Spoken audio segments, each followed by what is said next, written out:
Presidente do Banco Central não quer prazo para reduzir taxa de juros. Renan Calheiros vai priorizar temas econômicos na pauta do Congresso. E o racismo no mercado de trabalho é tema de debate na Comissão de Direitos Humanos. Boa tarde. Mesmo com previsão de queda na inflação, o Banco Central não pretende flexibilizar as condições da política monetária. Aos senadores da Comissão de Assuntos Econômicos, o presidente do Banco Central, Ilan Goldfein, disse que não há cronograma para cortar juros. No fim de setembro, o Banco Central estimou inflação próxima do centro da meta de 4,5% em 2017. O anúncio criou expectativas no mercado financeiro de queda na taxa de juros, mas Ilan Goldfein não deu previsão de quando isso acontecerá. Essa expectativa é corroborada pelas projeções produzidas pelo Copom e por medidas de expectativas de inflação do mercado, apoiadas pela pesquisa Focus. No entanto, a velocidade de desinflação permanece incerta. Temos conduzido a política monetária com a prudência que o momento requer, de forma a garantir uma desinflação sólida e uma recuperação sustentável ao mesmo tempo. O Brasil tem a taxa de juros as maiores do mundo, ou a maior do mundo, né? E que é necessário que elas sejam reduzidas. Mas não pode se baixar juros por decreto. Não tem como. É mercado.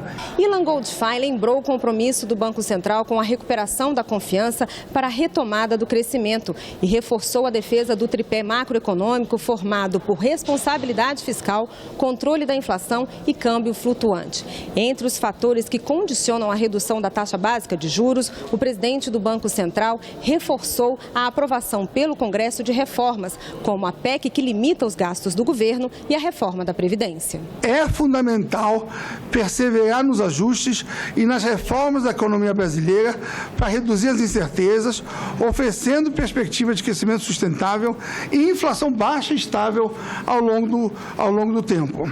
Isso tudo vai tirar dinheiro de circulação. Isso vai dificultar o crescimento do país. Então, para mim não está claro.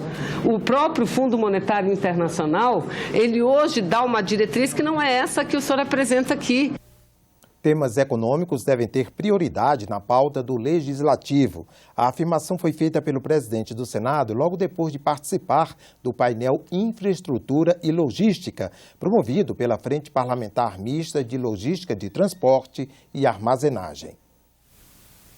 Temos que reformar a economia brasileira e vamos dar prioridade, evidentemente, aos temas econômicos que possa exatamente colaborar no sentido de devolver a competitividade à nossa economia, melhorar o ambiente de negócios, aprimorar a segurança jurídica. O Brasil precisa muito disso porque isso tudo, ao final, vai devolver a confiança dos agentes econômicos.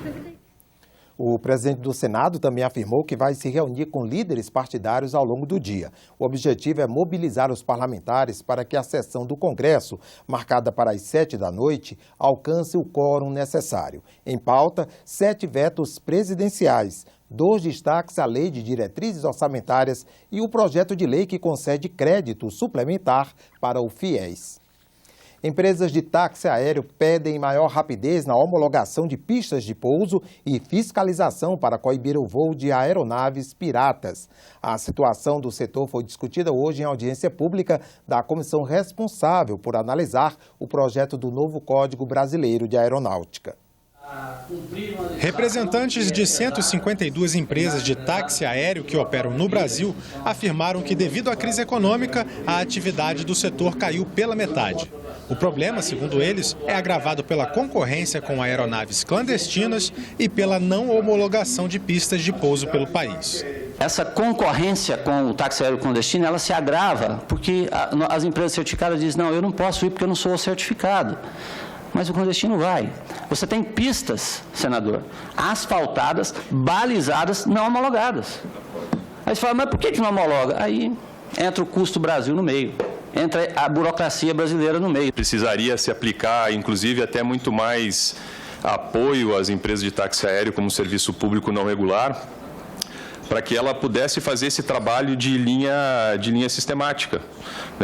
Tem o projeto do transporte regional saindo, mas o transporte regional também não vai atuar em todas as cidades, ele não vai atingir toda a capilaridade que precisa ser aceita.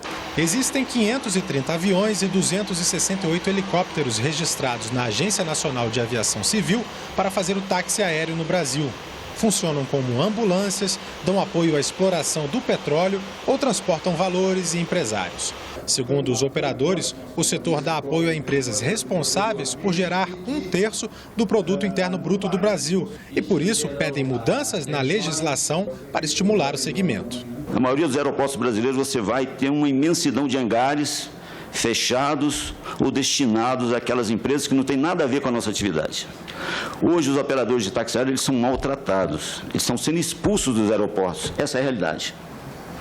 Nós estamos buscando outras alternativas, porque os custos são extremamente abusivos. Com a crise, a nossa empresa reduziu as suas atividades, muitos foram demitidos.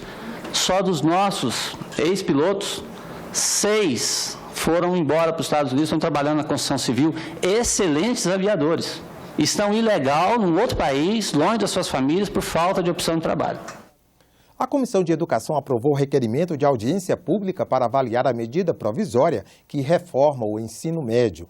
Apresentada pelo governo federal como medida provisória no último dia 22 de setembro, a proposta diminui pela metade o conteúdo obrigatório básico, abrindo espaço para conteúdos escolhidos pelos alunos. Representantes do Ministério da Educação, da União Nacional dos Estudantes e da Associação Nacional dos Docentes do Ensino Superior serão convidados para o debate.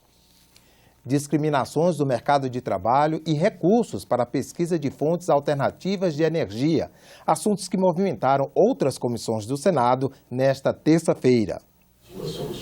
Projeto que torna obrigatório o uso de recursos específicos para a pesquisa e desenvolvimento de fontes alternativas de energia foi o tema da discussão na Comissão de Ciência e Tecnologia. A proposta se aplica a empresas do setor elétrico e à indústria do petróleo. Participantes do debate estão preocupados com limitações que identificam no projeto. Aí você põe X% de energias alternativas, de acordo com o PLS lá, XX% para outra coisa, XX% para outra aplicação. Isso cria uma dificuldade de gestão muito complexa. E isso leva a uma cultura de gestão no Brasil. Se algo é realmente importante, tem que haver algo específico e sinalizado para toda a população. A Convenção Interamericana contra o Racismo e a Discriminação Racial foi o tema da audiência na Comissão de Direitos Humanos. Convidados citaram ainda outras formas de discriminação que também são alvo de outra convenção da OEA.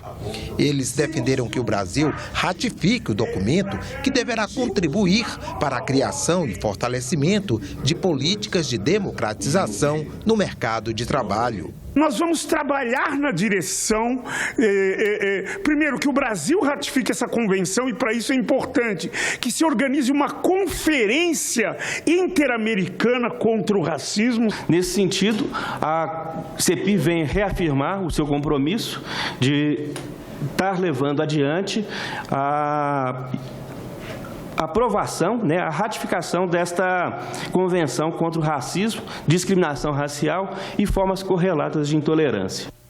Outras notícias na nossa programação e na página do Senado na internet. Obrigado pela audiência e boa tarde.